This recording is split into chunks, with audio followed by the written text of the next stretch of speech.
Well, I'm at the small greenhouse again today, so we'll just have a look round to see what's going on. Not much there at this time of year. You know, winter time here, it's cold and damp and not much going on. But we'll have a look in the greenhouse and we'll see what's going on in there, see if there's anything spiking. Well, we'll just have a browse round to begin with, and then if we see anything that's particularly worth looking at, we'll have a good look at them.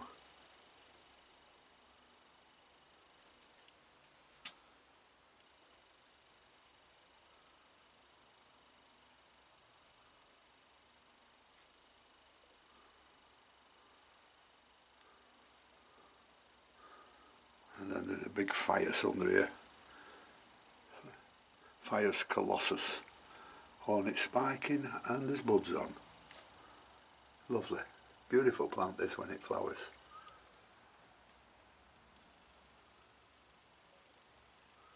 Plenty of buds on that one. Two beautiful spikes on that one. Phaeus colossus. And this is a Platystellis misera. And I showed it you before, but it's now in flower. I can see the spikes better there. And I'll try and get a photograph of the flower on it. There's the flower there. So I'll try and get a bit of a close-up, then you can see it better. Platystellis misera. Right, we'll try and get a close-up of the flower on this Platystellis misera. It's a tiny, tiny little flower, but really nice. I hope I can find it and get it, getting it focused. That's about the best we can do with it. So there we are, that's the Platystellis misera. Now this one is Trichoglottis rosea, a variant Berberacima, and it's going to come out beautiful, this one, in a bit. It's got long trailers on it and they're absolutely full of new buds. Let's see if I can see them there. You see them coming out by the leaves.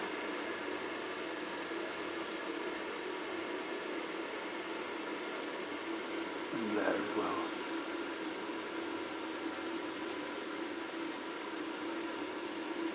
I've got a root in front of the camera here.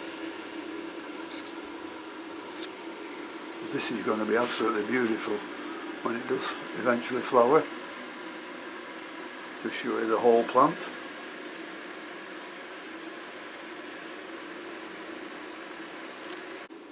I'll just move this to one side, and there is a Ascocentra Christensonianum, and that's coming up with a couple of spikes on.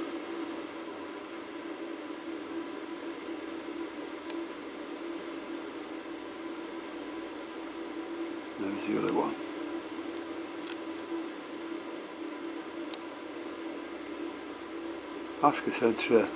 Ascocentrum Christensonianum. Here's the Barbacella, still going mad, growing all over the place. Starting to go right underneath now. That's a beautiful plant, that one. That's a real specimen. Barbacella duceri.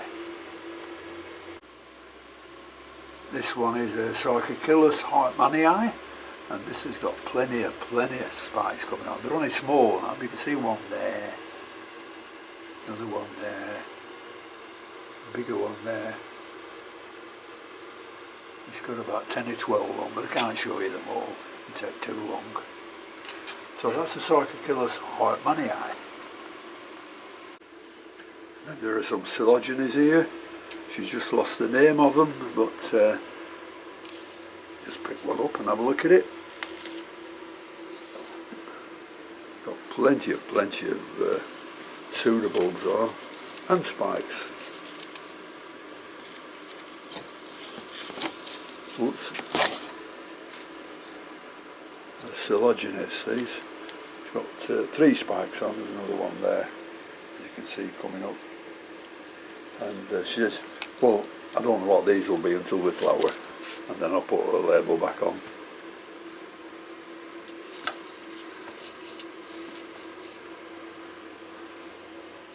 And she's got some nice cactus here in the corner, small ones. One there coming in flower.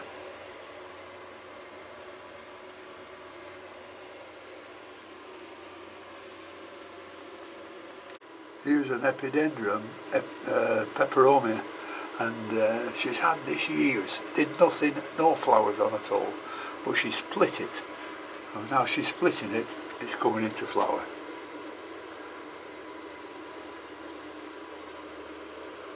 There, the flower, they're tiny little flowers, and the one she split she put on a mount, and that's over here somewhere. We'll have a look at that.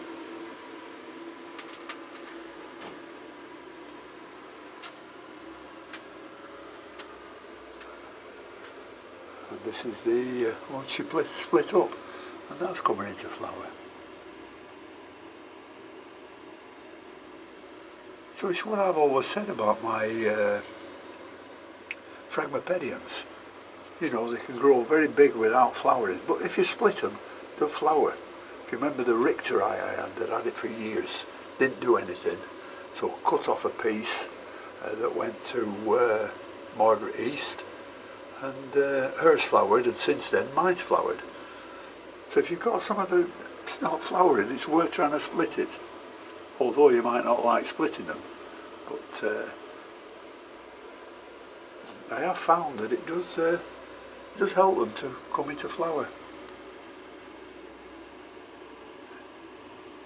Epidendrum peperomii. This is another Trichoglottis, Philippinense. So it's got to be a species. This is one she nearly binned. It was in a pot and doing nothing. The roots had gone and everything. So she mounted it. And since she's mounted it, all the leaves have grown without the spots on it. And lo and behold, got new roots. So evidently that likes to be mounted rather than potted. And this is a Dendrobium Cuthbertsonii crossed with Sulawesiense. Beautiful little things.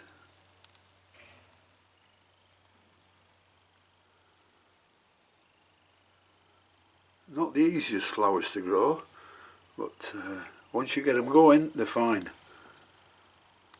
Dendrobium Cuthbertsonii. And this is one of those, I forgot what the name is, but I know it's Hancockii. Strange things. Plenty of buds on this one. Yellow when they flower, but not a leaf inside. You know, I can't say I particularly like these, but to get them to flower with so many buds on, you must be doing well. This is a Schomburgkia albopurpurea, and this is doing very, very well. Some nice, I'll pick it up. Beautiful leaves on it, not a mark on them, and some nice, nice new growth there too.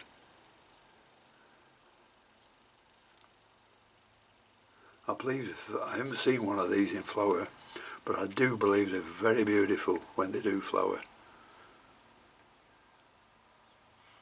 Schomburgkia albopurpurea.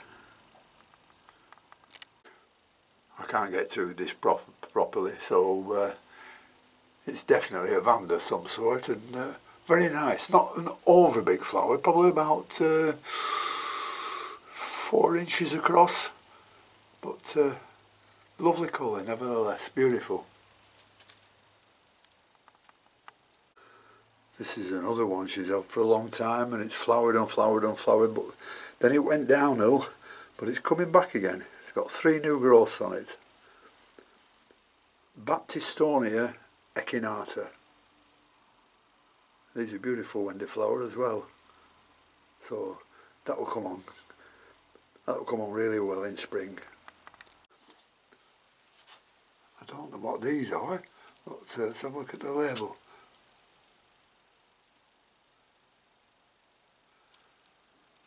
Yep, they're both Phalaenopsis on mounts. And the little tiny one is a lobbii.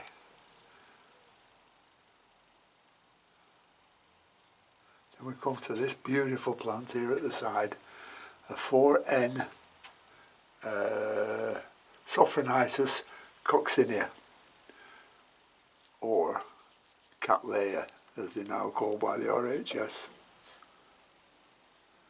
Absolutely beautiful.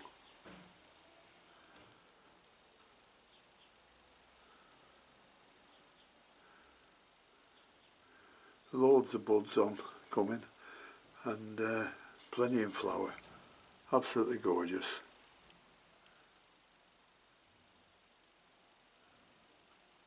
Cattleya coccinea. Beautiful. And I've just come outside to this little, I don't know what you call them, which she keeps 1 or 2 plants that like to be cool and cold.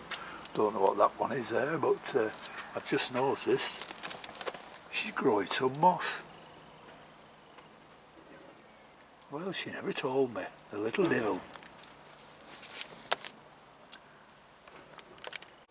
Well, I think that's about all there is in here, and look at that big fern that's growing. Look at the roots of the fern. I'll just pull it down. I don't know what type of fern this is, but it grew from one of the mounted plants she bought. There it is. Anybody tell me what sort of fern that is, it would be appreciated.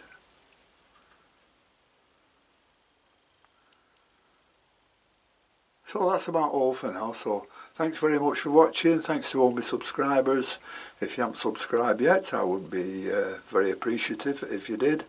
And so thanks for looking, and until next time, I'll see you later. Bye. Well, I'm just going to tag on to the end of this video a couple of minutes, because that video I've just put on was, what was it, 12 minutes 59 seconds. And you know, I've been bothered by the 15-minute one. Well, a friend of mine's been over from the society and had a fiddle with the computer and the program that I use for putting these videos on, and he says, well, next time you make one, make it over 15 minutes and see if it cuts off again. So that's what I'm trying to do. I'm just trying to make a 2-minute one, so I'll just look at these here. You know, this is me Nobile I took out and repotted when they said I shouldn't, but it's doing alright. From the small growths, they've grown that much. They seem to be growing every day, those. And this is a never flowered before, the Angraecum sesquipedale, Angraecum veitchii, Renanthera, another species Renanthera philippinense, and then we'll just whip round here and have a quick look what we've got down here, just to make sure we can get it over 15 minutes. And oh, it's a bit bright, this light. And there are the Cattleyas. And we'll finish with just a quick look over here and have a look at the Richterii again. The only one I have in flower. I've cut the